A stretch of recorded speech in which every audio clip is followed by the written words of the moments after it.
Narcissism. We need to talk about this. This is such a hot topic that comes up for me a lot. You know, in sessions and my personal life, you know, we need to be able to sit down and talk about what it is. What are the traits? Absolutely. A lot of clients I hear are either questioning whether they have narcissism, narcissistic tendencies, narcissistic personality disorder, or whether their loved one, or more specifically, if their partner is somebody who is a narcissist, which sometimes could be pretty dangerous. Absolutely. So when you think of the term narcissism, what comes to mind for you? Well, first and foremost, it's this huge sense of self, right? This really large ego, somebody who doesn't really do a lot of wrong, or they have a hard time admitting that they're wrong. More often than not, pretty charismatic, which makes it pretty challenging.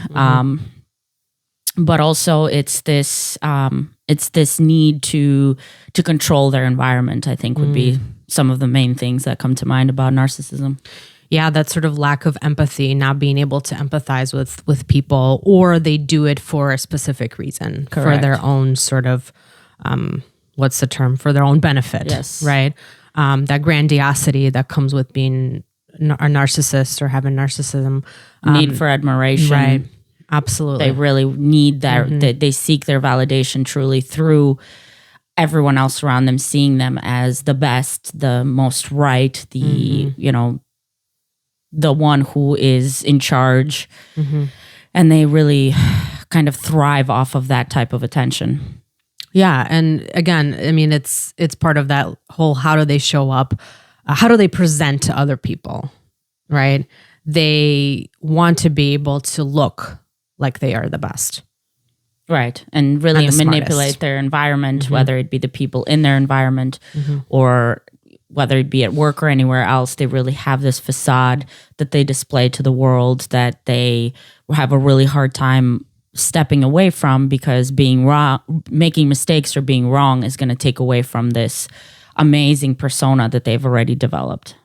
Exactly. Yeah. And it puts them in a vulnerable place, which they do not want to be in. Right. Exactly. Or can't allow themselves to be in for and then reasons. The other portion too is it's not that they don't necessarily express empathy or they don't cry. I think there's a lot of misconceptions about what Absolutely. a narcissist is. They can cry. They still have feelings. However, I think the intention and the root of those feelings is really a little different, because it's, let's say empathy, for example, right? It's, you can see somebody sad, but you're not going to necessarily care that they're sad. You're going to only express empathy if it's in some way going to serve you, or apologize or feel guilt, not because they, oh my God, I hurt your feelings, I feel so bad. It's, oh shoot, now there's going to be a consequence as a result of my actions. And I feel bad that I did that, because now I have to pay for the consequence, because now something's going to be different or change for me that's going to make it inconvenient. So yes, I feel sorry I did that, but I don't feel sorry because I may have damaged a relationship or hurt someone's feelings or have truly made some kind of negative impact on somebody's life. It's really all through it's really all through my perspective, my experience, the consequences that are going to affect me as the narcissist. Right. And I think talking about that is like, they can say, I'm sorry I did that. But then maybe if it's followed up with, I'm sorry I did that, but you made me do this because of X, Y, and Z. Or this is why I did that, because you did this. Right. And it's so... This backhanded accountability. Where it's Absolutely. like, yeah, I did that, but you made me do it. Right. So it's not about not being able to say, I'm sorry. It's about like what comes after that almost. Yes, 100%.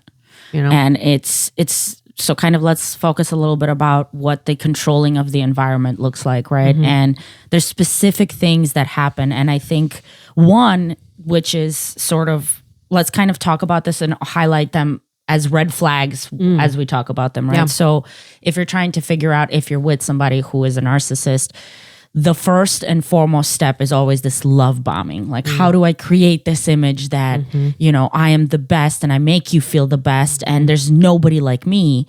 Well, the way that you do that is by really intensely focusing on you. And I think a narcissist is so good at finding out what your needs are, what your anxieties are, and then fulfilling those. What you're lacking, right, in your own life. Right. Right. What maybe you didn't get from a parent, or whoever raised you, right? And so they learn about you, and then they use those things to sort of fulfill that make you fall in love with them. Exactly. Like you truly see them the way they want you to see them, with this like, admiration. Like, wow, my girlfriend, my boyfriend is the best. Like they just know exactly what I need, and they show up and they fill all of these voids in your life. They're there for me all the time when I'm sad, when I'm worried, when I'm frustrated, whatever. But they're not doing that because they want you happy. They're doing that because in turn, you are now looking at them as this amazing person, which they crave that validation, right? Makes me think of the term setting the stage. Yes, actually, that's pretty good. I mean, you're setting the stage, you're placing all of the sort of characters and variables on it, right? And then it's sort of like, okay, let's start. Let's begin. Right. And the sole purpose isn't to make you happy. The purpose is to obtain what they need so badly. It's that validation. It's for you to depend on them, for you to really feel like they're the one and only, the best at it's their need to be superior, really. And if they fulfill those needs for you, I mean, the grandiosity also applies to the gifts, to the amount of time they spend with you, to how they present themselves around your family. Your family falls in love with them because that image is really just rippling through everything. So at some point when the tables turn and they start manipulating you, but your family loves me. And you go talk to your family is going to be like, what do you mean? They're perfect. They're the best. They're always there. They're so helpful. Oh my gosh. Every time they're around, and it's like, but what happens in the background? Right. Which, next question, what happens in the background, right? After the love bombing stage, red flag 1, what would you say would be the next thing? So setting the stage, you fall in love, the love bombing happens, you're just like over the moon. And then all of a sudden that's like ripped from right under you, right? It's that emotional neglect, right? It comes as like the shock, right? Like what happened? Like what did I do? What did I do? Yes, that they're pulling away from me because they're so amazing, right? They've already set that them. Tone. Yeah, it must be me. What did I do that they're pulling away? Exactly. So why do people like that do that? Like why do they pull the rug from right under you and shock you in that way? What are they trying to get, or what are they trying to gain? Well, I think there's 2 parts to that, right? One is, are you no longer serving the purpose that they need you to serve, right? I think a lot of people with narcissistic personality have tendencies that are, I will be around and I will do what I have to do as long as you continue serving a purpose. You are not a person with feelings to me. You are somebody that is a means of obtaining something that I need, right? So if I no longer need something from you, I'm not going to invest my energy in you any longer, right? And then the other part is for manipulation and control, right? So it's either they're done with you and they don't care, they're out, or they're really trying to get you dependent on them emotionally to the point where their emotions are going to surpass your own needs, right? Because it's like, oh my God, why are they mad at me? I have to do everything possible to get them to forgive me or whatever that is, right? And then at that point, they got you, right? Because they are your entire world. Their emotions will be the primary emotions above your own. It doesn't matter that I feel like shit because they're neglecting and ignoring me. I will do all the things that they love the most because I just want them to give me that attention. Right. And it's like, in a way, it's like this backwards way of like, well, they did that for me. They were there for me all the time. What if like I made a mistake? Will bring that up to you too. Absolutely. They'll throw that in your face. I'm just having a bad day and look at how you're acting. Like when you're experiencing that, look at the way I'm there for you, setting the stage of like, I am better at this even. And you better be happy and you should feel lucky that I'm in your world. Right. And then that in turn creates this environment of gaslighting. Absolutely. I was just I know. I was like, all right, I'm going to say it. Yeah, I think it's time to drop it. Absolutely. Right. Absolutely. And how does that gaslighting then look? Right. Yeah, because it's like, okay, let's talk about like a little scenario, right? So let's say the person who's a narcissist is all of a sudden taking or sort of painting the picture of emotional neglect. They're ignoring you. They're not the same. They're pulling back a little bit, right? You start questioning yourself. And then you come to them, you're like, what's wrong? What did I do? They're like, I'm fine. What are you talking about? Right? Like, you're crazy. Like, I'm fine. Like, everything's perfect. I don't understand what your problem is. Right. Right? Like, that never happened. I was never ignoring you. I was never feeling any kind of way. It's all in your head. You're crazy. That doesn't even exist. Right. So it's this prepping, right? And priming you to basically each argument, each time that you have a disagreement or something doesn't align, you're at fault to the point where no matter what, you're going to accept it, right? Because it's like, well, I trust you, I love you, and you're telling me I'm crazy. Maybe I'm crazy. Like, I don't know. And yeah, they're placing you on this pedestal, right? In the beginning, sort of that sort of cycle of admiration and then devaluation. You know, they're admiring you, they're putting you on this pedestal, and then all of a sudden they take that away from you and you're confused. And you miss it because it feels good to be loved that way. Yeah. And as many times as that happens over and over again, because it is a cycle, you're going to eventually believe that, yeah, maybe it is me. Maybe it is me that's the problem.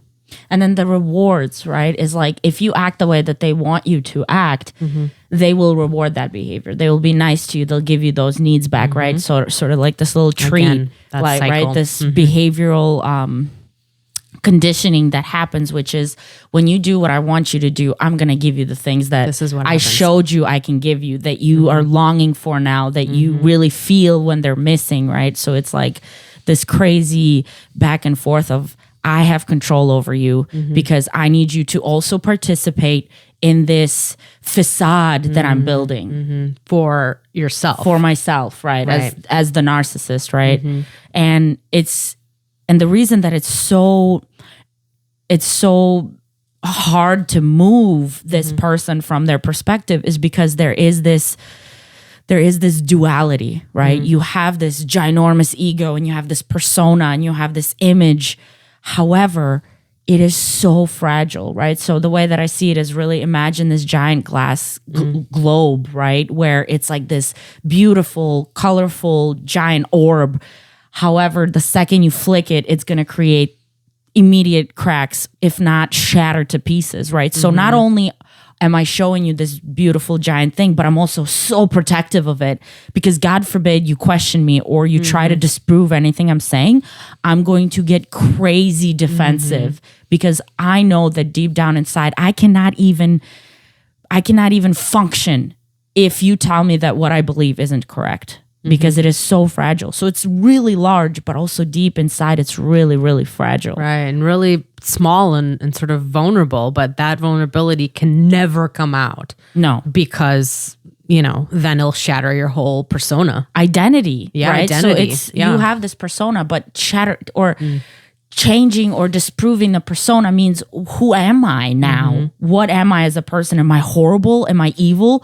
God forbid that you have to then come to terms and face all the damage that you have done trying to protect this image, this ego, right? God forbid you have to take accountability for all of the people you have used and abused and manipulated. It is impossible, right? So let's take a little step back too. And I want to say that, yes, this is very unfortunate. And if you're dealing with somebody who's a narcissist, you're going to have a lot of, things that you got to work through, some PTSD and, just the after effects of that kind of abuse. However, if you're a narcissist or you have narcissistic personality disorder, it doesn't change the fact that you are a person who's also dealing with a lot of stuff. You don't just become a narcissist. Yeah, like where does that come from? Trauma for the most part. Yeah. Like, I mean, there's biological factors. Yeah, of course, but for the most part, it's because your parent, one, was super neglectful to you and you had no choice but to protect yourself by becoming really self-centered because you had nobody else. Or quite the opposite, where somebody was so obsessed with you, a parent, right? So obsessed with you, so worried about you, so protective of you that you truly feel like you are the center of the universe. Right. So it's these two polar extremes that could potentially result in you having this type of reality, right? And not to mention, if you had a parent with borderline personality disorder, you've experienced a significant amount of abuse, this hot and cold parenting style that makes you who you are, and that's very protective of yourself, but also very scared of judgment of other people. Right. So if you are experiencing narcissism, narcissistic personality disorder, you have a journey that you need to, go to. Please seek therapy. Please see a therapist. Yeah. Try to figure out how to change your life so that you're not also trapped by that. Because it's got to suck living that kind of existence too. It's not like, oh, you're this horrible, bad person. Yeah. It sucks, but you got to want to change also, because it's shitty living that way. And that's the hard part, is like identifying that.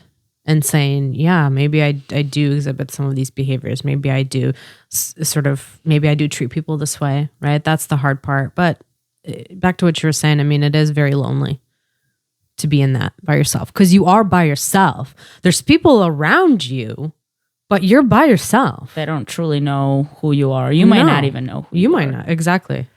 And that's the other part, right? Is if you are a narcissist, you cannot tolerate being alone, because then you're trapped with your own thoughts. You might have to think about the things you have done, which are not pleasant, which means you're always going to try to have somebody around you. Being alone or in isolation is intolerable. So that's why you always seek to have someone around you to feed into that image you've built, right? To validate you, to keep giving you that hit of, okay, I'm important. Somebody cares about me, and it's sad, but it's true. Yeah. To be part of that cycle. So I think it's important for us to maybe pause and talk about this in our next episode, because I think part of it is like that healing piece. What do you do after being in a relationship with somebody who has given you abuse as a result of their narcissistic tendencies? Definitely. It's important to identify if you are, or if you're with somebody, and then you really have to understand, how do I get out? Because it's not easy, man. It's not easy. And then after you get out, I mean, how do you deal with all of that? Absolutely. What are the consequences of it? But tune in, guys. We'll definitely have an episode talking about the healing process.